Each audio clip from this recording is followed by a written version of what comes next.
বিসমিল্লাহির রহমানির রহিম। আসসালামু আলাইকুম। দীর্ঘদিন অসুস্থ থাকার পর আপনাদের সামনে কথা বলতে পারার জন্য আল্লাহর কাছে শুকরিয়া আদায় করছি। আমার কারাবন্দী অবস্থায় আপনারা আমার কারামুক্তি ও রোগ মুক্তির জন্য সংগ্রাম করেছেন, দোয়া করেছেন। সেজন্য আমি আপনাদের সকলকে ধন্যবাদ জানাচ্ছি। দীর্ঘ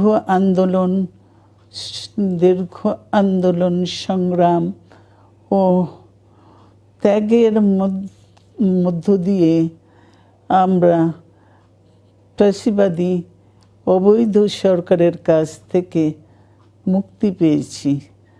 আমি আন্তরিক ধন্যবাদ জানাতে চাই আমাদের বীর সন্তানদের, যারা মরণপণ সংগ্রাম করে এই অসম্ভবকে সম্ভব করেছে। শত শত শহীদদের জানাই শ্রদ্ধা। এ বিজয় আমাদের নতুন সম্ভাবনা নিয়ে এসেছে। দীর্ঘদিনের নজিরবিহীন দুর্নীতি, গণতন্ত্রের ধ্বংসের স্তূপের মধ্য থেকে আমাদের নির্মাণ করতে হবে এক সমৃদ্ধ বাংলাদেশ। ছাত্র তরুণরাই আমাদের ভবিষ্যৎ।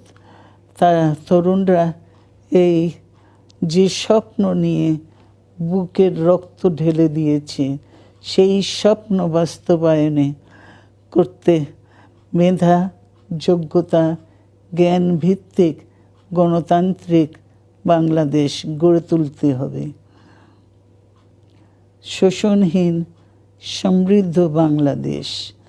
সকল ধর্মের গোত্রের অধিকার নিশ্চিত করতে হবে। শান্তি, প্রগতি আর সাম্যের ভিত্তিতে আধুনিক বাংলাদেশ নির্মাণে আসুন আমরা তরুণদের হাত শক্তিশালী করি। ধ্বংস নয়, প্রতিশোধ নয়, প্রতিহিংসা নয়, ভালোবাসা, শান্তি ও জ্ঞান ভিত্তিক সমাজ গড়ে তুলি। আল্লাহ হাফেজ।